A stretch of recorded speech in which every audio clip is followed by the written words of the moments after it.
దేవుని స్తోత్రం. ప్రభు నామానికి మహిమ కలుగుగాక. దైవ సన్నిధిలో ఆసక్తితో సంప్రదించిన మీ అందరికీ ప్రభు పేరిట హృదయపూర్వకమైన వందనాలు తెలియజేస్తున్నాను. దేవదేవుడు మనల్ని ప్రేమించి మన పరిశుద్ధ దినంలో ఆయన సన్నిధిలో ఆయన తేజస్సు నిలిచి సభలో సమకూటకు ప్రభు ఇచ్చిన కృపను బట్టి దేవునికి మహిమ కలుగుగాక. మనం ఎఫెసీ పత్రికలు ధ్యానం చేసుకుంటున్నాం. ఈ పత్రికలో ఎఫెసీ సంఘానికి అపోస్తలుడైన పౌలు రాసిన ఈ పత్రిక చెర నుండి రాశాడు. చెరలో ఉండి, చెరసాల్లో ఉండి, అసలు ఒక్కొక్క మాట చదువుతుంటే ఒక చెరసాల్లో ఉండి ఒక వ్యక్తి బంధకాల్లో ఉండి ఎంత అద్భుతమైన పాఠాన్ని తను సంఘానికి నేర్పిస్తున్నాడని ఆలోచన చేస్తే నాకు నిజంగా మనం ఆధ్యాత్మిక స్థితిలో ఎంత ఎదగవలసిన వారమైనాము అని అనిపిస్తుంది. చూడండి, మనము ఈ 4-5 అధ్యాయాల్లో ప్రాక్టికల్గా అంటే ఒక క్రైస్తవుడు ఎలా జీవించాలనే విషయాలు ఎక్కువగా మనం చదువుకున్నాం. 4 అధ్యాయంలో మనము 2వ వచనంలో చూసుకున్న సంపూర్ణ విధేయతతో నడుచుకోవాలని చెప్పాడు. సాత్వికంతోనూ సంపూర్ణ విధేయతతో నడుచుకోవాలని, తర్వాత యూనిటీతో నడుచుకోవాలని దాని గురించి మనం ధ్యానం చేసుకున్నాం. Unity in the heart, purity in the heart, unity in the church. అంటే మన హృదయంలో మన పరిశుద్ధత కలిగి ఉండాలి, సంఘంలో ఐక్యత కలిగి ఉండాలనే విషయాలు నేర్చుకుని ఉన్నాం. తర్వాత మనము చూస్తే మనము ప్రత్యేకింపబడిన వారుగా, లోకస్తుల వారే కాక ప్రత్యేకింపబడిన వారిగా నడుచుకోవాలని 17వ వచనం చెప్తున్నాడు. ఆ తర్వాత వచనాల్లో మనకి ఏం నేర్పించాడంటే మన పవిత్రత కలిగి నడుచుకోవాలని చెప్పాడు. ఏంటి? మొదటిగా మనము తగ్గింపుతో అంటే సంపూర్ణ విధేయతతో నడుచుకోవాలంట. తర్వాత ఎలా ఉండాలి? ఐక్యతతో నడుచుకోవాలి, లోకంలో నుండి ప్రత్యేకింపబడిన వాడిగా నడుచుకోవాలి, అంతరంగంలో పరిశుద్ధత కలిగి నడుచుకోవాలి అని చెప్పుకుంటూ వచ్చిన తర్వాత 5వ అధ్యాయానికి వచ్చేసరికి హీ టాకింగ్ అంటే ఆయన దేని గురించి మాట్లాడుతున్నారంటే we have to walk in charity, అంటే మనము దేవుని ప్రేమ కలిగి నడుచుకోవాలి అనే విషయాన్ని మనకు బోధిస్తున్నాడు అనమాట. ఈ 5వ అధ్యాయం అంటే దేవుని బిడ్డలు క్రీస్తుని అనుసరించేవారు, ఆయన శిష్యులుగా ఉండేవారు, ఆయన అనుసరించేవారు, ఆయన బిడ్డలకు ఉండవలసిన లక్షణాల గురించి చాలా చక్కగా స్పష్టీకరణ చేస్తున్నారు అనమాట. ఈ 5వ వచనంలో చూస్తే, కావున మీరు ప్రియమైన పిల్లల వలె దేవుని పోలి నడుచుకోండి. కావున అంటే పైన విషయాలు ఏమేమి చెప్పాడు మనకు తెలుసు. మన మన చిత్తవృత్తి అని ఎలా మాత్రపరచబడాలి, మనం ఎలా క్షమించాలి, క్షేమాభివృద్ధికరమైన మాటలు ఎలా మాట్లాడాలి, ఇవన్నీ చెప్పుకుంటూ వచ్చి ఏం చెప్తున్నారంటే మీరు ప్రియమైన పిల్లల వలె దేవుని కుటుంబంలో మీరు చేర్చబడ్డారు కదా. ఈ మనకందరికీ తండ్రి ఎవరు? యేసయ్య. నిజంగా సంఘం అనే కుటుంబం చాలా గొప్ప కుటుంబం అండి. నిజంగా ఈ లోకంలో మనం చూస్తే కుటుంబ వ్యవస్థలు ఎన్నో నడుస్తున్నప్పటికీ ఎన్నో కుటుంబాల నెమ్మది కనపడదు, సమాధానం కనపడదు, ఐక్యత కనపడదు. కానీ నిజంగా క్రీస్తుని అనుసరించి ఎవరు దేవుడు మనకి భౌతికంగా లేకపోతే శారీరకంగా మంచి కుటుంబం లేకపోయినా, మనం అనుకున్నట్లు లేకపోయినా, మనకున్న ఈ సంఘం అనే కుటుంబం అనేది చాలా అద్భుతమైనది. మనం ఈ కుటుంబంలో సభ్యులుగా ఉంటేనే నిత్యత్వంలో ఆయనతో కూడా ఉండగలుగుతాం. దేవునికి స్తోత్రం చెప్తామా? హల్లెలూయా. ఈ కుటుంబంలో ఎవరు మన అధిపతి చెప్పండి? యేసయ్య. మనమందరం కూడా ఆయన బిడ్డలము, ఆయన కుమార్తెలము, ఆయన దత్తపుత్రులము. ఆయన మనం దత్తత చేసుకున్నాడు. ఎంత భాగ్యం ఇచ్చాడంటే మనము దాన్ని గుర్తు పెట్టుకుంటే, దాన్ని గ్రహించగలిగితే ఆయన కృతజ్ఞత చెల్లించకుండా ఉండలేము. మనకందరికీ తండ్రి ఆయన, మనమందరం కూడా ఆయన బిడ్డలము, ఆయన శిరస్సు అయి ఉన్నాడు. ఆయనలో మనం అందరం ఏమైనా చెప్పండి? అవయవములై ఉన్నామన్నమాట. ఇలాంటి గొప్ప భాగ్యం యేసే మనకి ఇచ్చాడు. కాబట్టి యేసే ఏమంటాడంటే ఇలాగా చెప్తున్నాడు. కాబట్టి మీరు ఈ కుటుంబంలో, ఈ సంఘం అనే కుటుంబంలో మన తండ్రి అయిన యేసేకు ప్రియమైన పిల్లలంగా మనం ఏం చేయాలంట? ఆయన్ని పోలి నడుచుకోవాలంట. దేవునికి స్తోత్రం చెప్తామా? హల్లెలూయా. చూడండి, మనం చాలాసార్లు చిన్నపిల్లలు, మగపిల్లలు అయితే వాళ్ళ డాడీని ఇమిటేట్ చేస్తూ ఉంటారు, ఆడపిల్లలైతే వాళ్ళ మమ్మీని ఇమిటేట్ చేస్తూ ఉంటారు. ఇమిటేట్ చేయటం అంటే తల్లి ప్రార్థన చేస్తూ ఉంది అనుకోండి ఇంట్లో, చిన్నపిల్లలు ఆడపిల్లలు వెంటనే చిన్న చున్నీలు తీసుకొచ్చి వాళ్ళు కూడా ఏం చేస్తారు? ముసుగేసుకొని అమ్మ పక్కన కూర్చొని ప్రార్థన చేయటం. ఎందుకు? వాళ్ళు ఎవరిని ఫస్ట్ అసలు జీవితంలో వారికి మొట్టమొదటి మాదిరి ఎవరంటే తల్లి, తండ్రి. అలాగే ఫాదర్ తండ్రికి ఎలా చేస్తాడో పిల్లలు అలా చేయడానికి చూస్తూ ఉంటారనమాట. ఆ తండ్రి వేసుకున్న షూ వేసుకోవడానికి ట్రై చేస్తారు, లేకపోతే ఆ తండ్రి తలదూకున్నట్టు చూడడము, నడవడము. కాబట్టి మన పిల్లలు మనం చూసినప్పుడు మనల్ని ఆగే ఏదైనా చేస్తుంటే మనకి ముచ్చట పడిపోతాం, సంతోషపడిపోతాము. కాబట్టి ఆ అనుకరణ కాదు, ఆ అనుకరణ కూడా చాలా. యేసయ్య కూడా తన మనస్తత్వం కలిగి, తన పోలికలు కలిగి, తనను అర్థం చేసుకొని తన అనుచరణలో మనం నడుచుకుంటే ఆయన ఏం చేస్తారు? మనం చూసి మురిసిపోతారు. ఈ లోకంలో మనం చూసి ఎవరు మురిసిపోకపోయినా, లేదా ఎవరు పట్టించుకోకపోయినా, ఎవరిని మనం ఘనపరిచి, ఎవరు మనల్ని అప్రిషియేట్ చేసినా చేయకపోయినా, ఎవరు మనం చూసి మురిసిపోవాలండి? ఎవరి బ్రతుకు మనం బ్రతకాలి? మనం ఈ లోకంలో ప్రజలు మన గురించి ఇచ్చే టెస్టిమనీ ఈ లోకంలో అంటే అఫ్కోర్స్ దేవుడు మన గురించి మంచి సాక్ష్యం ఇచ్చినప్పుడు ప్రజల దగ్గర కూడా సాక్ష్యం అవసరము. కానీ ఒక్కొక్కసారి ప్రజల దగ్గర నుండి మోసపూరితమైన అప్రిషియేషన్ పొందుకొని దేవుని యొక్క దౌర్భాగ్యాలుగా ఉండే పరిస్థితి ఉంటుంది. కాబట్టి దేవుని చేత అభినందించబడటము, దేవుని దృష్టిలో యథార్థంగా ఉండటము అనేది చాలా ప్రాముఖ్యం. కాబట్టి ఇక్కడ చెప్తున్నాడు, ప్రియమైన పిల్లల వల్లే మనం దేవుని పోలి నడుచుకోవాలంట. ఈ మాట రాసిన అపోస్తలుడైన పౌలు ఈ మాట చెప్పగలటానికి తను పోలి నడుచుకున్నాడు. ఏమన్నాడు? నేను క్రీస్తుని పోలి నడుచుకున్న ప్రకారం మీరు నన్ను పోలి నడుచుకోండి అన్నాడు. దేవునికి స్తోత్రం చెప్తామా? హల్లెలూయా. ఆ మాటలు వినటానికి చిన్నదిగా ఏముందిలే అనిపిస్తుంది. అసలు ఆ మాట చెప్పడం సామాన్యం కాదండి, సామాన్యం కాదు. నేను క్రీస్తుని అనుసరించి నడుచుకున్నట్లుగా అంటే అసలు పౌలు దేవునికి పట్ల ఎంత ప్రేమ కలిగి ఉన్నాడంటే, పూర్వము హింసకుడు, దూషకుడు, హానికరుడుగా ఉండి సంఘానికి ఎంతో నొప్పిని, దేవునికి అవమానం కలిగించిన వ్యక్తి, నేను ఎంత ఆయన్ని బాధ పెట్టానో దానికి 1000 రెట్లు ఆయన సంతోష పెట్టాలన్నట్లు బ్రతికాడు. మనం కూడా అలాగే జీవించాలి. ప్రభువా, నా దౌర్భాగ్యత జీవితంలో నేను ఎరగనప్పుడు పాపం చేసి నేను దుష్ట జీవితానికి ఎంత జీవించి నేను ఎంత గాయపరిచాను, అంతకంటే నేను తృప్తిపరుస్తానయ్యా, నేను సంతోష పెడతానయ్యా అనే మనసుతో మనము బ్రతికే వారంగా ఉండాలన్నమాట. కాబట్టి క్రీస్తుని పోలి నడుచుకోవడం అంటే ఇట్ ఇస్ నాట్ ఇక్కడ ప్రేమ కలిగి. ఆయన అంటే క్రీస్తు అంటే ఎవరు? అసలు యేసయ్య గురించి మాట్లాడాలని మన జ్ఞాపకం వచ్చేది అన్నిటికన్నా ఫస్ట్ చిహ్నం ఆయనలో గుర్తొచ్చేది మనకేంటి? ప్రేమ. దేవునికి స్తోత్రం చెప్తామా? హల్లెలూయా. దేవుడు ఏ స్వరూపి ఉన్నాడంట? ఏ స్వరూపి అండి? ఏ స్వరూపి? చిరాకు స్వరూపియా? కోప స్వరూపియా? దేవుడు ఏ స్వరూపం? ఆయన దేవుడు అనగానే మనకు గుర్తొచ్చేది ప్రేమ స్వరూపి. దేవునికి స్తోత్రం. హల్లెలూయా. ఆయన ప్రేమ అయి ఉన్నాడు. దైవ ప్రేమ అన్నిటికంటే క్రైస్తవ జీవితంలో చాలా ప్రాముఖ్యం. ఇది చెప్పడానికి ఈజీగా ఉంటుంది కానీ ప్రాక్టికల్గా మన అనుచరులు పెట్టడం వెరీ టఫ్. కాబట్టి ప్రేమ కలిగి ఉండటం కొరకు పౌలు కూడా ఏం చెప్తాడు? ప్రేమ కలిగి ఉండటం ఏం పడాలంట? ప్రయాసపడాలంట. అర్థమవుతుందా? కాబట్టి దైవ ప్రేమతో మన జీవితాలు నింపబడకపోతే క్రీస్తు పోలిక మనలో ఉండదు. ఆయన పోలిక ఏంటంటే లవ్. ఆయన అంత ప్రేమ కలిగి ఉన్నాడు కాబట్టి ఈ దినాన నువ్వు నేను ఇక్కడ ఉన్నాం. లేకపోతే మన బ్రతుకులు ఎలాంటివి ఒకసారి ఆలోచన చేయండి. ఇంత కృప మనం పొందుకొని ఈ స్థితిలో ఆయన కుటుంబంలో ఆయన సభ్యులుగా చేర్చబడ్డామంటే ఎన్నిక లేని నీచులైన మనల్ని దత్తత చేసుకుని ఆయన బిడ్డలుగా చేసుకుని ఆయన కుటుంబంలో ఉండబట్టి ఆయన చూసి ఎన్నో విషయాలు మనం నేర్చుకుంటూ ఉన్నాం. కాబట్టి ఆయనకున్నది మొట్టమొదటి స్వభావం ప్రేమ. అయితే ఆ దైవ ప్రేమ గురించి మాట్లాడేటప్పుడు మనము ఆలోచించిన తర్వాత వచ్చిన కూడా చదువుతాను ఒకసారి చూడండి. క్రీస్తు మిమ్మల్ని ప్రేమించి పరిమళ వాసనగా ఉండటకు మన కొరకు తను తాను దేవునికి అర్పణగాను బలిగాను అప్పగించుకుని అలాగనే మీరును. ఈజీ అనండి, ఆలోచన చేయండి. దేవుడంట మనల్ని ప్రేమించి పరిమళ వాసనగా ఉండుటకు. ఎవరికి పరిమళ వాసనగా ఉండుటకు? తండ్రి అయిన దేవునికి పరిమళ వాసనగా ఉండుటకు తన్ను తాను అర్పణగా బలిగా సమర్పించుకున్నాడు. పాత నిబంధన గ్రంథంలో దేవుని కోపాన్ని చల్లార్చడానికి మన ప్రజలు పాపం చేసిన ప్రతిసారి ఏం చేసేవాళ్ళు? ఏదో ఒక బలిని తీసుకొచ్చి దహన బలిగా దాన్ని సమర్పించేవారు. ఆ దహన బలి అంటే ఆ గొర్రె పిల్ల ఆ పొట్టేలో దాన్ని వధించి కాల్చి బూడిదయ్యేంత వరకు అంటే ఆ హోమము దేవునికి ఆ కోపాన్ని ఉగ్రతను చల్లారుస్తుందని వారి యొక్క ఉద్దేశం. ఇక్కడ నూతన నిబంధనలో యేసయ్య మన కొరకు బలిగాను అర్పణగా అయ్యి తండ్రికి సువాసన పరిమళ వాసనగా ఉండటకు తను తాను బలిగా అర్పణగా మన కోసం అర్పించుకున్నారంట. ఆలోచించారా? ఎప్పుడైనా ఆలోచించారా? అందరితో అయిపోతే పర్లే, అలాగే మీరును అలాగే ప్రేమించడం సాధ్యమేనా? యేసయ్య మనల్ని ప్రేమించినట్లు మనము ఒకరినొకరు ప్రేమించుకోవడం సాధ్యమేనా? సాధ్యం కాదండి అని అంటే మనం దేవుని పిల్లలము కానేరము. మత్తయి సువార్త చూడండి ఒకసారి. మత్తయి సువార్తలో ఎన్నోసార్లు మనం చదువుకున్న లేఖన భాగమే 5వ అధ్యాయం మనం చూసినట్లయితే మత్తయి సువార్త 5వ అధ్యాయము 43వ వచనం చదివితే, నీ పొరుగువారిని ప్రేమించి నీ శత్రువును ద్వేషించమని చెప్పబడిన మాట మీరు విన్నారు కదా.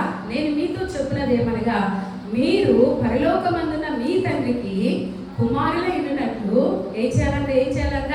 శత్రువును ప్రేమించండి, మిమ్మల్ని హింసించే వారి కొరకు ప్రార్థన చేయండి. ఆయన చెడ్డవారి మీదను మంచి వారి మీదను తన సూర్యుని ఉదయింపచేసి నీతిమంతుల మీదను అనీతిమంతుల మీదను వర్షం కురిపించుచున్నాడు. తర్వాత చూడండి, మీరు మిమ్మల్ని ప్రేమించు వారినే ప్రేమించిన మీకేమి ఫలము కలుగును? సుంకరులు అలాగే చేయుచున్నారు కదా. మీ సహోదరులకు మాత్రమే వందనం చేసిన మీరు ఎక్కువ చేయుచున్నదేమి? అన్ని జనులు అలాగే చేయించున్నారు కదా, మీరు పరలోకపు తండ్రి, మీ పరలోకపు తండ్రి పరిపూర్ణుడు కనుక మీరును పరిపూర్ణులుగా ఉండండి. ఈ వాక్యం చదువుతుంటే ఎలా ఉందండి? ఎలా ఉంది? ఆలోచిస్తున్నారా మాటలు? ఇక్కడ ఏం చెప్తున్నారంటే ఇది వేరే ఎవరో చెప్పిన మాటలు కాదు, స్వయంగా ఎవరు మాట్లాడుతున్నారు? ఇది యేసు ప్రభు కొండ మీద చెప్పిన ప్రసంగం. మీరు పాత నిబంధనలో విన్నారు కదా, మీ పొరుగు వారిని ప్రేమించండి, మీ శత్రువులు ద్వేషించండి అని. కానీ నేను చెప్తున్నాను, మీరు ఆ మాట విన్నారు అంటే పాత నిబంధన క్రమంలో ప్రేమించాలని ప్రేమించాలి, పొరుగు వారిని శత్రువుల్ని ద్వేషించాలి అంటే కంటికి కన్ను పంటికి పన్ను. అది చూడండి. కానీ నేను చెప్తున్నాను అంటున్నాడు. చెప్పబడిన మీరు విన్నారు కదా, నేను మీతో చెప్పేది ఏంటంటే, మీరు పరలోకమందున్న మీ తండ్రికి మీరు బిడ్డలుగా ఉండాలంటే శత్రువులు ప్రేమించండి, హింసించే వారి కొరకు ప్రార్థన చేయండి. ఇక్కడ ఎక్స్ప్లెయిన్ చేస్తున్నాడు. ఏం చేస్తున్నాడంటే యేసయ్య ఏం చేస్తున్నాడు వివరిస్తున్నాడు. ఆయన చెడ్డవారి మీద, ఆయన మంచివారికి మాత్రమే వర్షం కురిపిస్తున్నాడా? ఆయన చెడ్డవారి మీద మంచి వారి మీదకి ఏం చేస్తున్నాడంట? సూర్యుని ఉదయింపజేస్తున్నాడు, వర్షం కురిపింపజేస్తున్నాడు. నీతిమంతుల మీద అనీతిమంతుల మీద వర్షం కురిపిస్తున్నాడు. మీరు మిమ్మల్ని ప్రేమించే వారిని ప్రేమిస్తే ఏం ప్రయోజనం? శాస్త్రులు, పరిసయ్యులు లేదా సుంకర్లు వాళ్ళు కూడా అదే చేస్తున్నారు. కానీ చూడండి, మనం ప్రేమిస్తాం, మనల్ని ప్రేమించే వారిని ప్రేమించడం గొప్ప విషయం ఏం కాదు. ఇక్కడ దేవుడు చెప్తుంది ఏంటంటే, మనం అందరినీ ప్రేమించాలంట, అందరినీ ప్రేమించాలి. మనం ఎలా ఉంటామంటే అన్నీ బాగుంటే బాగానే ఉంటాం, ఏదైనా తేడా వచ్చిందంటే నువ్వెవరో నేను ఎవరో అన్నట్లు ఉంటాం. అది దేవుని ప్రేమ కాదు, అది దేవుని స్వరూపం కాదు, వారిలో దేవుని ఆత్మ లేదు అని అర్థమని దేవుని వాక్యం సెలవిస్తుంది అన్నమాట. కాబట్టి మన పరిస్థితులు అనుకూలంగా లేకపోయినా ఏ తండ్రి అయిన దేవుడు నీతిమంతుల మీద అనీతిమంతుల మీద, అలాగే మనం చూసాం కదా ఇంకేమని, చెడ్డవారి మీద మంచివారి మీద ఎలాగా ఒకటే వర్షము కురిపించారో, ఎలాగా ఒకటే సూర్యుని ఉదయింప చేశారో, దేవుని బిడ్డలమైన మనం కూడా ఏం చేయాలంట? మంచివారైనా చెడ్డవారైనా మనం ఏం చేయాలి?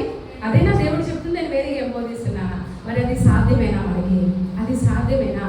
ఆలోచించండి. అది సాధ్యం మనకి కావట్లేదంటే మన ఆధ్యాత్మిక స్థితిలో మనము లేమిడి కలిగి ఉన్నామని అర్థము, కొదువు కలిగి ఉన్నాం అర్థము, పరిశుద్ధాత్మ దేవుడు మనలో లేడని అర్థం అనమాట. దాని కొరకు మనం ప్రయాసపడాలి. బ్రహ్మ వారు ఉన్నట్టు నేను ఉండటం ఏంటి, వారు ప్రేమిస్తే నేను ప్రేమించడం ఏంటి? ఒక్కొక్క సందర్భాల్లో వింటంటే బాగానే ఉంటుంది, కానీ కొంతమంది కావాలనే మనల్ని అవాయిడ్ చేస్తారు, కావాలనే మనల్ని గాయపరుస్తారు, కావాలనే ఇతరులకు ఇచ్చిన ప్రాధాన్యత మనకి ఇవ్వరు. కానీ నువ్వు నీ సెల్ఫ్ డినయల్ అనేది నీకు ఉంటే నువ్వేం చేయాలి? వారి దగ్గరికి కూడా వెళ్ళి వారిలో మార్పు వచ్చిన నీ ప్రేమలో మార్పు రాకూడదు. అదే దేవుని ప్రేమ. దేవునికి స్తోత్రం చెప్తామా? హల్లెలూయా. మన చుట్టూ రకరకాల ప్రజలు ఉంటారు, రకరకాలుగా అర్థం చేసుకుంటారు, మన అభివృద్ధిని ఇష్టపడని వారు ఉంటారు, మనల్ని కిందకు దోయాలని ఆలోచన కలిగి ఉంటారు. వారినే ఎక్కువ ప్రేమించడానికి ట్రై చేయి, దేవుడు నేను దీవించబోతాడు. దేవునికి స్తోత్రం చెప్తామా? హల్లెలూయా. ఎందుకంటే నా యేసయ్య అది చేశాడు కాబట్టి మనము కూడా ఏం చేయాలి? ప్రయత్నం చేయాలి. మనం ప్రేమించే వాళ్ళనే ప్రేమిస్తే ఏం ప్రయోజనం? ఇక్కడ అంటున్నాడు కదా, అన్ని చెల్లు కూడా అలాగే. లవ్ అనేది ఫీలింగ్ కాదండి. ఏం చెప్పండి, అది ఫీలింగ్ కాదు. మనం ప్రేమించే వాళ్ళు చూస్తే వాళ్ళు ప్రేమించాలనిపించడం, మనం ద్వేషించే వాళ్ళని చూస్తే వాళ్ళు ద్వేషించాలనిపించడానికి అది ఫీలింగ్ కాదు. లవ్ అనేది రియల్గా ఉండాలి. దేవుని ప్రేమ ఎలా మన హృదయాల్లో కుమ్మరింపబడిందంట? పరిశుద్ధాత్మ ద్వారా దేవుని ప్రేమ మన హృదయాల్లో కుమ్మరింపబడుతుందని రోమపత్రిక 5:2-5 మనం చూస్తున్నాం. కాబట్టి పరిశుద్ధాత్మ దేవుడు మనకి సమృద్ధి అయిన తన ప్రేమను అనుగ్రహిస్తాడు. మన సుశక్తితో, మానవ జ్ఞానంతో, మానవ స్థితిగతితో మనం అందరిని ప్రేమించడము, ఒకేలాగా ప్రేమించడం అనేది అసాధ్యం. But when we have spirit of God, మనలో పరిశుద్ధాత్మ దేవుడు ఉంటే మనం ద్వేషించేవారిని, మనం హింసించేవారిని, మనం గాయపరిచేవారిని, మనం అపార్థం చేసుకునే వారిని కూడా ఏం చేయగలుగుతాం చెప్పండి? ప్రేమించగలుగుతాం. కాబట్టి అదే చెప్తున్నాడు, మనమేమో గొప్పవారమని యేసయ్య ప్రేమించాడా అండి? మనమేమో మంచివాళ్ళని ప్రేమించాడా? మనలో చాలా ఆయన కంటే నీతిమంతులమని ఆయన మనం ప్రేమించాడా? అది గుర్తొస్తే నువ్వు ఎవరినైనా ప్రేమించగలుగుతావు. మనం ఇంకా పాపంలో ఉండగా, నీచులుగా ఉండగా, అర్హత లేకుండా, దీనస్థితిలో ఉండగా మనల్ని జ్ఞాపకం చేసుకొని మనల్ని ప్రేమించాడు. అదే ప్రేమను మనం ఇతరుల పట్ల చూపించాలని యేసయ్య కోరుకుంటాడు. దేవునికి స్తోత్రం చెప్తామా? హల్లెలూయా. కాబట్టి ఒకవేళ ఆ స్థితి నీ లేకపోతే మోకరించి ప్రభుని అడగాలి, ప్రభా నీ ప్రేమతో నన్ను నింపు ప్రభా, అందరినీ ఒకేలాగా ప్రేమించగలిగే నీ ప్రేమను నా హృదయంలో కుమ్మరింపని కూర్చొని యేసయ్యని అడిగి గోచాడి ఆ ప్రేమను పొందుకోవాలి. లేని ఎడలా నువ్వెవరు కావు? దేవుని కుటుంబంలో దేవుని ప్రేమించే, దేవుని సంతోషపరిచే బిడ్డలు కాలేను అన్నమాట. కాబట్టి మనం చూస్తే బైబిల్ గ్రంథంలో యాకోబును, మనం యోహాను గురించి ఆలోచన చేస్తే, యేసు ప్రభు శిష్యుడైన యోహాను ఎప్పుడు దేవుని ప్రేమ గురించి చక్కగా చెప్తాడని యోహాను సువార్తలోనే కాదు, యోహాను పత్రిక అంటే నాకు చాలా ఇష్టం. 1 యోహాను, 2 యోహాను, 3 ప్రేమ ప్రేమ ప్రేమ ప్రేమ ప్రేమ కలిగి ఉండండి, ప్రేమ కలిగి ఉండండి. క్రీస్తు ప్రేమ స్వరూపం. మీరు కూడా ప్రేమించండి. మిమ్మల్ని చూసే దేవుడిని మన సహోదరిని ప్రేమించకుండా చూడని దేవుడిని ప్రేమిస్తే అది అబద్ధం అంటాడు. ఆలోచన చేశారా? చాలా మాటలు ఉంటాయి. కొన్ని విషయాలు మనం చదువుకున్నాం. చూడు, 1 యోహాను 3వ అధ్యాయం మీరు 1వ యోహాను తీసి పెట్టుకోండి. కొన్ని విషయాలు మనం చదువుకొని మనము నేర్చుకున్నాం. ఈ సందర్భం వచ్చింది కాబట్టి 1వ యోహాను 3వ అధ్యాయము 1వ వచనం చూడండి. మనము దేవుని పిల్లలమని పిలువబడినట్లు తండ్రి మనకి ఎట్టి ప్రేమ అనుగ్రహించున చూడండి, మనము దేవుని పిల్లలమే. ఈ చేత లోకం మనలను ఎరుగదు, ఏలైనా కానీ ఆయనను ఎరగలేదు. ఎట్టి ప్రేమ దేవుడు మనకు అనుగ్రహించాడు. చూడండి, మనం కూడా ఏం చేయాలంట? తర్వాత మనం చూస్తే 3వ వచనంలో కూడా ఏం చెప్తున్నాడు?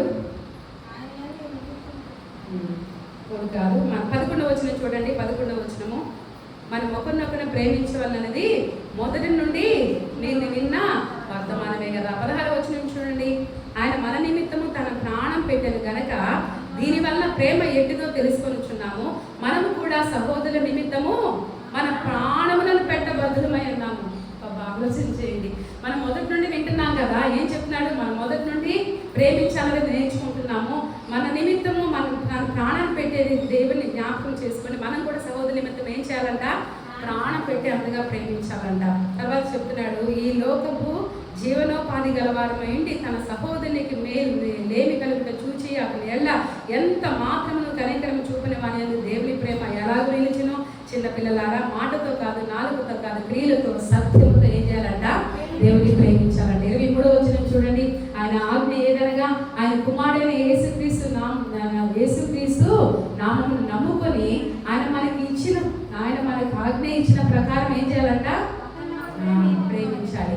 Love one another. ఒకరినొకరు ప్రేమించుకోవడం అనేది రిక్వెస్ట్ చేయట్లా యేసయ్య, ఇట్స్ ఎ కమాండ్, ఆజ్ఞాపిస్తున్నాడు. ఇంకా మనం చూస్తాం యోహాను సువార్త 13వ అధ్యాయంలో ఏమన్నది? మీరు ఒకరినొకరు ప్రేమించిన ఎడల నా శిష్యులు అనబడతారని చెప్పేసి యోహాను సువార్తలో మనము ఆ మాటను చదువుతాం అన్నమాట. కాబట్టి 13వ అధ్యాయం 5వ వచనం అనుకుంటాను. యోహాను సువార్త 13:5లో యేసే మనకి ఏం చెప్పారు? మీరు ఒకరినొకరు ప్రేమించుకోండి, ఇందువలన మీరు నా శిష్యులు అనబడతారు అని 13వ అధ్యాయం 34 వచ్చింది. మీరు ఒకరినొకరు ప్రేమింపవలనని మీకు క్రొత్త ఆజ్ఞ ఇచ్చున్నాను. నేను మిమ్మల్ని ప్రేమించినట్లే మీరును ఒకరిని ప్రేమింపవలన. మీరు ఒకని ఎడల ఒకడు ప్రేమ గలవారైన ఎడల దీన్ని బట్టి మీరు నా శిష్యులని ఎలా తెలుసుకుంటారా? పలానా వాడు నా దేవుని బిడ్డ అని లోకం ఎలా తెలుసుకుంటుందంట? దేవుని ప్రేమ వారిలో చూసినప్పుడు మాత్రమే తెలుసుకుంటారంట. కాబట్టి చూడండి, ఎన్నో చాలా మాటలు. ఇంకా 4వ అధ్యాయానికి వచ్చేసరికి 4వ అధ్యాయం మొత్తం అదే చెప్తారు. ప్రియులారా చూడండి, 7వ వచనంలో చెప్తున్న 4వ అధ్యాయం 7వ వచనంలో, ప్రియులారా మనం ఒకరినొకరు ప్రేమిస్తాం. ఏలైనగా ప్రేమ ఎవరి మూలంగా కలుగుతుంది? దేవుని మూలంగా కలుగుతున్నారు. ప్రేమించు ప్రతివాడు దేవుని మూలంగా పుట్టిన వాడే ఉన్నాడని ఎరుగుదము. దేవుడు ప్రేమ స్వరూపి, ప్రేమ లేనివాడు దేవుని ఎరుగడు. వింటున్నారా ఈ మాటలు? మీరు ఈ వచనాలను ఒకసారి ధ్యానం చేసుకోండి. కాబట్టి క్రైస్తవ జీవితంలో నువ్వు దేవుని శిష్యురాలని అనిపించుకోవాలంటే మొట్టమొదట నీలో కనపడాల్సింది ఏంటి? దేవుని ప్రేమ. ఎవరిని ప్రేమించాలి? మనల్ని ప్రేమించే వారిని మాత్రమే కదా. అందరినీ ప్రేమించాలి. కాబట్టి ఇంకా చెప్తున్నాడు, ప్రేమ అనేది అంటే ప్రేమ ఫీలింగ్ కాదు అని మీకు చెప్పారు. అది ఫీలింగ్ కాదు, ఒకరు ప్రేమించి అది శాశ్వతంగా ఉండదు. ఇంకోటి ఏంటంటే ప్రేమలో ఏముంటుంది? ఎప్పుడు చెప్పండి? త్యాగం ఉంటుంది. త్యాగం, సాక్రిఫైస్ అంటే త్యాగం అంటే ఒక్కొక్క సందర్భంలో మనకి ద్రోహం చేసి, మనకు అన్యాయం చేసి, మనకు బాధ కలిగించిన వారి మీద మనకి ఏముంటుంది? బాధ ఉంటుంది, చాలా నొప్పి ఉంటుంది. అయినా కూడా దేవుని బట్టి ఆ ద్వేషాన్ని తీసివేసుకొని ఏం చేయాలి చెప్పండి? వెళ్ళి వారికి మన ప్రేమను వ్యక్తపరచాలి. అర్థమవుతుందా? ఎవరిని బట్టి చేయాలి ఇవన్నీ? ప్రభా, నేను దుస్థితిలో ఉన్నప్పుడు, నేను నీకు ద్రోహం చేసినప్పుడు, నేను నీ మాట విన్నప్పుడు నన్ను వెతుకుంటూ వచ్చి ప్రేమించావు కాబట్టి నా ఎలా ద్రోహం చేసిన వారిని కూడా నేను క్షమించి నిష్కల్మషమైన హృదయంతో వారి పట్ల ఉండడానికి నాకు సహాయం చేయాలి. అది ఎప్పుడు కుదిరిందంటే త్యాగపూరితమైన మనస్సు మనకున్నప్పుడు. అంటే ఒక మంచి పని చేయడానికి ఎప్పుడు కూడా త్యాగం, శ్రమ తీసుకోక తప్పదనమాట. కాబట్టి పెయిన్ అనిపిస్తుంది. ప్రార్థన చేసి ఏం చేయాలి చెప్పండి? ఎలాగైనా సరే ఎవరి మీద ద్వేషం లేకుండా, ఎవరి మీద కక్ష లేకుండా, ఎవరి మీద క్రోధం లేకుండా చేయాలి. అవునా? అర్థమవుతుందా అండి? ఇటీవల అంటే చూడండి, ఎంతోమంది మన పితరులు గొప్ప దేవుని ప్రేమించిన వారు. ఆలోచన చేస్తే మేము వారు కూడా జ్ఞాపకం చేసి అనుకున్నాం. గ్రహం స్టేన్స్ గారి వైఫ్ గ్లాడిస్ స్టేన్స్, ఆమె నిజంగా తన భర్త ఇద్దరు మగబిడ్డల్ని అన్యాయంగా బిడ్డలు పోసి ఆ కారులో అలా తగలబెడితే మనకి ఎంత బాధ వేస్తుందండి. చట్టం అతనికి ఉరిశిక్ష వేసి జైల్లో వేసాను, ఆమె ఉరిశిక్ష వేయడానికి సిద్ధపడితే ఆమె ఏం చేసింది? క్షమించింది. సాధ్యమేనా? దేవుని పరిశుద్ధాత్మ ఎవరిలో ఉండదు. ఆమె క్షమించడమే కాకుండా ఆయన చెరసాలలో ఉంచారు. ఎందుకంటే అలాంటి నేరం చేసిన వారు ఆమె అతన్ని వెళ్ళి దర్శించి క్రీస్తు ప్రేమను అతనికి పంచి అతని దేవుని కొరకు సంపాదించిందండి. ఆ స్థితికి మనం ఎప్పుడు ఎదుగుతాం? ఒక్కసారి ఆలోచించాం. కాబట్టి దేవుని ప్రేమ, శత్రువులు కూడా హింసించే వారి కొరకు శత్రువులు ప్రేమించాలి, హింసించే వారి కొరకు ప్రార్థన చేసే స్థితికి మనం వెళ్ళాలి. సాక్రిఫైస్, ప్రేమ అనేది ఫీలింగ్ కాదు, ఇట్ ఇస్ సాక్రిఫైస్, త్యాగపూర్తిగా మనం చేయాలన్నమాట. కాబట్టి దేవుని పోలి నడుచుకోవడం అంటే ఆయనకున్న మొట్టమొదటి లక్ష్యము ఈ ప్రేమ ఉంటే అన్నీ వస్తాయి. దేవుని ప్రేమ మన హృదయాలు నింపబడితే దాని వెంట అన్నీ వస్తాయి. అందుకే పౌలు ఏమన్నాడు? అన్నిటికంటే శ్రేయస్కరమైనది ప్రేమే. నువ్వు భాషలో మాట్లాడు, అది చేయి, ప్రవచనం చెప్పు, ఇది చెప్పు, వాక్యం చెప్పు, ఏం చెప్పు, కానీ నీకు ఏమి లేకపోతే, నువ్వు ప్రేమ లేకపోతే ఏంటంట? వెద్దుడువే అని చెప్తున్నాడు. కాబట్టి దైవ ప్రేమతో మన హృదయాలను నింపుకోవడానికి మనం ఏం చేద్దాం? ప్రయాసపడదాం. ఎందుకు? దేవుని సంతోషపెట్టడానికి. మన తండ్రి అలా ఉన్నాడు కాబట్టి మనం కూడా అలా ఉండాలి. తర్వాత వచ్చిన మనం చూస్తే మీలో జాగ్రత్తమే కానీ, ఏ విధమైన అపవిత్రతే కానీ, లోభత్వమే కానీ వీటి పేరైనను ఎక్కకూడదు. ఇదే పరిశుద్ధులకు తల్లి. మీరు పరిశుద్ధులైన బిడ్డలు, దేవుని కుటుంబంలో ఉన్నవారు, దేవుని బిడ్డలు, మన తండ్రి యేసయ్య, ఆయన దైవ ప్రేమ కలిగిన వాడు, పరిశుద్ధత కలిగిన వాడు, నీతి యథార్థత కలిగిన వాడు. కాబట్టి మనలో ఏముండకూడదంట? జారత్వం అనేది ఉండకూడదు, అపవిత్రత అనేది ఉండకూడదు, లోభత్వము వీటి పేరైన ఎక్కకూడదు. లోభత్వం అంటే గ్రీడీ, అంటే అత్యాశ. అలా దేని కంటే దేన్ని ఎక్కువగా ప్రేమించినా అది విగ్రహారాధనే అవుతుంది. కాబట్టి అది మన లోభత్వమే కానీ వీటి పేరేనను ఎత్తకూడదు. ఇదే పరిశుద్ధులకు తల్లి. పరిశుద్ధులు ఉండవలసిన పద్ధతి ఇదే అని చెప్తూ ఇంకా ఏం చెప్తుందంటే 4వ వచనం, కృతజ్ఞతావచనమే మీరు ఉచ్చరింపవలని కానీ మీ నోట ఏమనకూడదు? బూతులైనను, పోకిరి మాటలైనను, సరసోక్తులైనను ఉండకూడదు. ఇవి మీకు తగవు. అది తగింది కాదు, ఇవి తగవు. అర్థమవుతుందా? ఏది మనకు తగదు?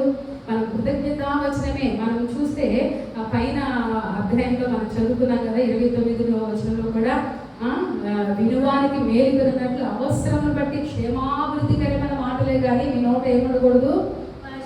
దుర్భాష ఏదైనా నోటికి రాయనీయకూడదు అంటారు. ఇక్కడ ఏం చెప్తున్నాడు? కృతజ్ఞతావచనమే, దేవుని స్తుతించడము, దేవుని గణపరచడము, పాజిటివిటీగా ప్రభు చేసిన కార్యాలను బట్టి దేవుని ఎప్పుడు కృతజ్ఞత చెల్లిస్తే మనం మాట్లాడాలి. కానీ మన నోటికి ఏమి రాకూడదు? బూతులు, పోకిరి మాటలు, సరసోక్తులు ఇవి ఉచ్చరించకూడదు. ఇవి మీకు తగవు అంటున్నాడు. దేవుని బిడ్డలకి ఇవి తగవు. ఆలోచన చేయండి. నేను మళ్ళీ బుక్ దగ్గరికి వెళ్ళాల్సి వస్తుంది. నేను చదువుతున్న పశ్చాత్తాపం అనే బుక్లో ఆ యొక్క రైటర్ చెప్తున్నాడు కదా, మనము లోకంలో ఉన్నప్పుడు బూతులు మాట్లాడేమేమో, పాపం చేసామేమో, లోక సంబంధమైన కార్యాలు చేసాం. ప్రభు నమ్మిన తర్వాత మన పాపాలన్నీ ఒప్పుకొని పశ్చాత్తాపడి క్రీస్తు కుటుంబంలో మనం చేర్చబడతాం. అర్థమైందా? ఆయన పాపకు ఒప్పుకోలు దేంతో పోల్చాడంటే, ఒకసారి మనం పశ్చాత్తాపడి మన పాపాన్ని ఒప్పుకున్నామంటే అది ఆత్మలో వాంతి చేసుకున్నట్లంట. ఏం చెప్పండి? ఆత్మలో వాంతి చేసాం. ఏం వాంతి చేసాం? బూతులు మాట్లాడటము, సరసోక్తులు, లోక సంబంధమైన ఆశలు ఇవన్నీ కూడా విసర్జించేసాం, వాంతి చేసాం. వాంతి చేసిన దాన్ని అంటే వాంతి చేస్తే ఇంకా we should not repeat it. దాన్ని మరలా మనం చేయకూడదు. ఒకసారి మనం పశ్చాత్తాపడుతున్నామో, ఒకసారి మనము పాపాన్ని ఒప్పుకున్నామో, ప్రభా నేను దౌర్భాగ్య పని చేశాను, బూతులు మాట్లాడుతున్నాను, నేను కోపము, ఆవేశం, ఆగ్రహం కలిగి ఉన్నాను, దుష్టత్వం కలిగి ఉన్నాను, నన్ను క్షమించు ప్రభా అని వేసి పాదాలు పొందుకొని పశ్చాత్తాపడిన తర్వాత ఆ పశ్చాత్తాపడిన పాపాన్ని మరలా మనం చేస్తున్నామంటే ఏంటి చెప్పండి? వాంతి చేసుకున్నారని మరలా తీసుకున్నట్టే. కాబట్టి మనం ఎన్నడూ కూడా విసర్జించిన దాని వైపు ఎవ్వరు చూడరు, ఎంత పనికి మాలిన వాళ్ళని. కాబట్టి మనం ఆలోచించాల్సింది ఏంటంటే ఆత్మలో విసర్జించాలి. మనము దేవుని నమ్ముకున్నాము, దేవుని బిడ్డలము, దేవుని అనుసరిస్తున్నామని చెప్పి అదే పాత రోత బ్రతుకు, అదే పాత అబద్ధాలు, అదే దుష్టత్వము, అదే అవినీతి, అదే పాపము, అదే జారత్వము, ఇక్కడ ఏం చెప్తున్నాడు? అదే అపవిత్రత, అదే లోపత్వంతో మనం కొనసాగినట్లయితే దేవుని పిల్లలమని చెప్పుకోవడానికి అర్హత మనకు ఉందండి? ఆ మనం విసర్జించే వారంగా ఉండాలంట. తర్వాత చూడండి 1 యోహాను పత్రికలో మనం చాలా విషయాలు మనం గలతీ పత్రిక 6వ అధ్యాయం నుంచి నేను చెప్పి వచ్చినాను. గబగబా చెబితే మనం ముందుకు వెళ్దాం. గలతీ పత్రిక 5వ అధ్యాయము 6వ వచనము 11వ వచనం చదవండి. యేసుక్రీస్తు నందు వారికి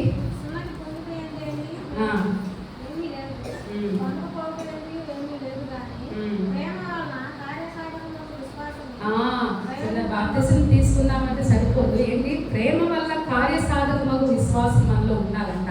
ప్రేమ అనేది తర్వాత అదే అధ్యాయంలో చూడండి 13వ వచనం చూడండి.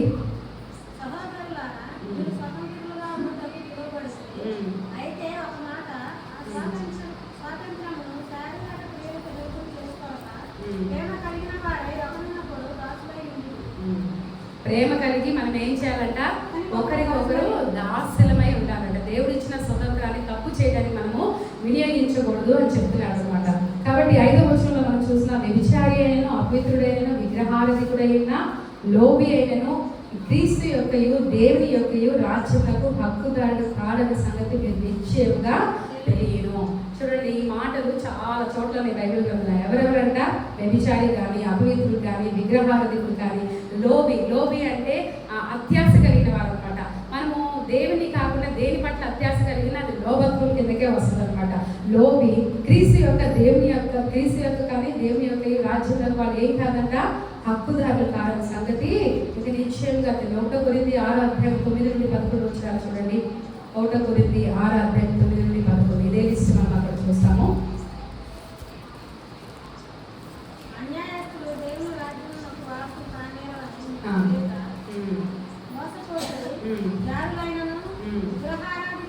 జారులైనను, విగ్రహారాధికులైనను, వ్యభిచారులైనను, ఆడగితనం గలవారైనను, పురుష సంయోగులైనను, దొంగలైనను, లోబులైనను, త్రాగుబోతులైనను, దూషకులైనను, దోచుకుని వారైనను దేవుని రాజ్యమునకు వారసులు కాలేదు. గలతీ పత్రిక 5:21 చూడండి. గలతీ పత్రిక 5:21లో ఇవన్నీ కూడా లిస్ట్ అనమాట. ఎవరు? భేదములు, విమతములు, అసూయలు, మద్దతులు, అల్లరితో కూడిన ఆటపాటలు మొదలైనవి. వీటిని గూర్చి నేను ముందు చెప్పిన ప్రకారము ఇటు వాటిని చేయవారు దేవుని రాజ్యమును స్వతంత్రించుకున్నారని మీతో స్పష్టంగా చెప్తున్నా. మనం చదివిన ప్రతి వాక్యాల్లో దేవుని రాజ్యాన్ని స్వతంత్రించుకోరంట. ఈ లక్షణాలు కలిగిన వారు ఆలోచన చేయండి. తర్వాత మనం చూస్తే హెబ్రీ పత్రిక 10వ అధ్యాయము 24 చూడమ్మా. హెబ్రీ పత్రిక 10వ అధ్యాయము 26-27 చూడండి.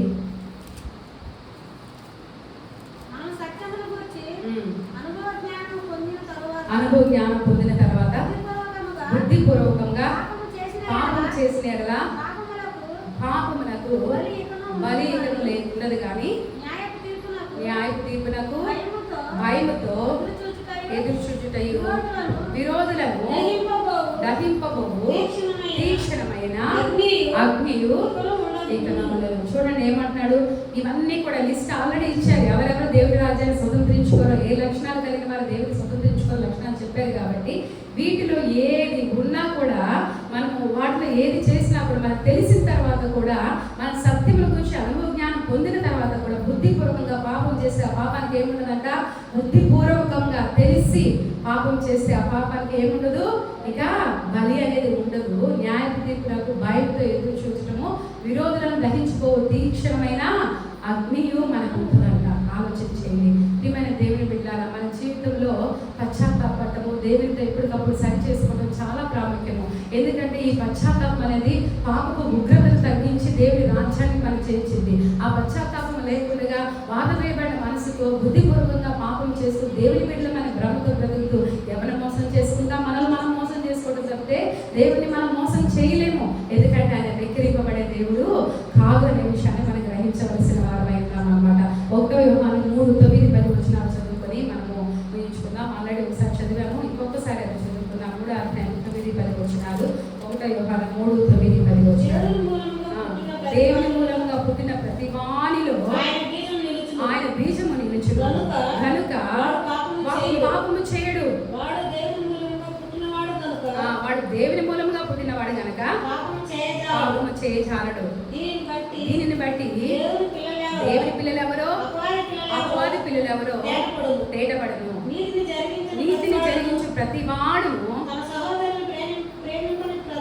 తన సహోదరుని ప్రేమింపని ప్రతి వాడును దేవుని సంబంధులు కాదు. మాటలు చదువుతుంటే మనకు భయం కలగాలండి. ఆలోచించండి. దేవుని మూలంగా పుట్టిన వాళ్ళు ప్రతి వాళ్ళలో ఆయన బీజం ఉండేదంట. ఆయన కుటుంబంలో దత్తపుత్రులుగా మనం చేర్చబడిన తర్వాత ఆయన బీజమే మనలో ఉండాలి. కాబట్టి ఎవరిలో అయితే దేవుని బీజం ఉంటుందో వాళ్ళు ఏం చేయలేరంట, ఏం చేయలేరు, పాపం చేయలేరు దేవుని బీజం వారిలో ఉంటే. కాబట్టి ఏం చెప్తున్నారు, వారు దేవుని మూలంగా పుట్టిన వారు గనుక పాపము చేయచాలు. దీన్ని బట్టి దేవుని పిల్లలు ఎవరో అపవాది పిల్లలు ఎవరో తేటపరుస్తుంది. నీతిని జరిగించి ప్రతివాడు ఎవరు చెప్పండి, నీతిని జరిగించని ప్రతివాడు, తన సహోదరిని ప్రేమించలేని ప్రతివాడు, నీతిని జరిగించలేని వాడు, తన సహోదరిని ప్రేమించలేని వాడు ఏం కావాలంట, ఏం చెప్తున్నాడు, దేవుని సంబంధే కాదంట. ప్రియమైన దేవుని పెట్టారా, ఇక్కడ ఎంతమంది దేవుని సంబంధం దేవుని పిల్లలు ఉన్నారు?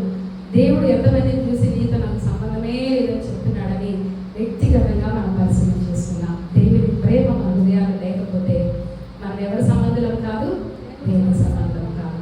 దేవుడు ఎంత ఆధిక్యమించి ఆయన కుటుంబంలో, ఆయన సభ్యులుగా, ఆయన బిడ్డలుగా, రాజుననే ఆయన వంశంలో మనల్ని చేర్చి ఆయన మన తండ్రిగా ఉండటకు, ఆయన బిడ్డలుగా మనం ఉండటకు ఇంత గొప్ప భాగ్యం మనకు అనుగ్రహిస్తే దాన్ని కూడా నిర్లక్ష్యం చేస్తూ, బుద్ధిపూర్వకంగా పాపం చేస్తూ, దేవుని ప్రేమతో ఆటలాడుకుంటూ ఆయన క్షమిస్తాడులే అన్నట్టుగా పదే పదే అదే పాపాలు చేస్తూ ఉంటే బుద్ధిపూర్వకంగా పాపం చేస్తే నీకు క్షమాపణ ఉండదు. దేవుని తీర్పు కొరకు, నరకం కొరకు, ఆ భయంకరమైన అగ్ని కొరకు ఎదురు చూడటమే నీకు ఉండదట. మరి ఆలోచిద్దాం. దేవుడి ఇచ్చిన ఆధిక్యతలు కాపాడుకున్న యోగ్యత అర్హత లేని మన బ్రతుకులకు ఆయన ఇచ్చిన కృపను జ్ఞాపకం చేసుకున్నాం. ఆయన కోరుకుంటూ ఉంటే నేను ఎంతో ప్రేమతో మిమ్మల్ని ప్రేమించాను, త్యాగపూర్వకంగా మిమ్మల్ని ప్రేమించాను, నేను మిమ్మల్ని సంపూర్ణంగా ప్రేమించి మీ కొరకు బలిగా, అర్పణగా, దేవునికి ఇంపైన సువాసనగా మారాను. నేను ప్రేమించినట్లు మీరు కూడా ఒకరినొకరు ప్రేమించుకోండి. సంఘంలో ఏముండాలి? ఆ ప్రేమ కనపడాలి, ఆ దైవ ప్రేమ కనపడాలి, ఆ సహోదరుల పట్ల దైవ ప్రేమ కనపడాలి. చాలాసార్లు మనం ఇతరుల గురించి ఆలోచిస్తామండి. ఆ మైండ్ ఉన్న వాళ్ళు ఎవరు అభివృద్ధి చెందరు. ఆమె కూడా దేవుని నమ్ముకుందిగా, ఆమె ప్రేమ చూపిస్తుంది. అసలు నువ్వు ఎందుకు ఆలోచిస్తావు వేరే గురించి? నీ గురించి నువ్వు ఆలోచించు. వాళ్ళు కూడా ప్రభు నమ్ముకునే వాళ్ళగా వాళ్ళు ఎందుకు అలా ఉండాలి? మంచిదేనా ఈ ఆలోచన? నీకెందుకు? వాళ్ళు ప్రభు నమ్ముకున్నారు, వాళ్ళ సేవకులే కావచ్చు, లేకపోతే సభలు లేదు, నువ్వు దేవుని బిడ్డవు కదా, నువ్వు ఫాలో. ఎప్పుడు కూడా ఇతరుల గురించి ఆలోచించదా, వాళ్ళే చేస్తున్నారు నాదేముందలే. వద్దు. భక్తి అనేది వ్యక్తిగతమైనది. You be right with god. నీవు దేవునితో కరెక్ట్గా ఉండు. ఎందుకంటే నీతో దేవుని సత్సంబంధం ప్రాముఖ్యమైనది. ఇతరులు చూసి మనమేం సాధిస్తాము, వారి లోపాలు చూసి మనమేం సాధిస్తాము, మన లోపాలు మనం వెతుక్కొని దేవునితో మన సత్సంబంధాన్ని పటిష్టపరచుకొని ప్రభు ఏది చెప్పాడో తూచా తప్పకుండా పాటించడానికి, మనకి ఇష్టం లేని వారిని కూడా, మన బాధ పెట్టే వారిని కూడా, మన కృంగదీసే వారిని కూడా, మన లెక్క చేయని వాళ్ళని కూడా, మనల్ని ఎదుగుదలని ఇష్టపడని వారిని కూడా ప్రేమించడం ఏం చేయాలి? మనము ప్రయాసపడాలి. అట్టి కృపను పరిశుద్ధాత్మ దేవుడు మనకు అనుగ్రహించాలని, మనము కూడా దేవునికి ప్రియమైన పిల్లలుగా బ్రతకడానికి పరిశుద్ధాత్మ దేవుడు మనకు అందరికీ సహాయం చేయాలని మనం కోరుకుందాం. అందరం లేచి నిలబడదాం. మన హృదయపూర్వకమైన ప్రేమను ప్రభు మనం చూపించిన మాదిరిని బట్టి, ఆయన ప్రేమను బట్టి, ఆయన కుటుంబంలో సభ్యులుగా ఉండటకు మనకి ఇచ్చిన భాగ్యాన్ని బట్టి నిండు మనసుతో దేవుని స్తుతిద్దాం. దయచేసి ఎంత చెప్పినా కూడా ఆరాధనలో కళ్ళు తెలిసి ఉంటున్నారు కొంతమంది. నాకు ఎంత బాధ కలుగుతుందంటే, ఈసారి దగ్గర తీసుకొని వచ్చేస్తాను కళ్ళు తెలుసుకుని చూసి.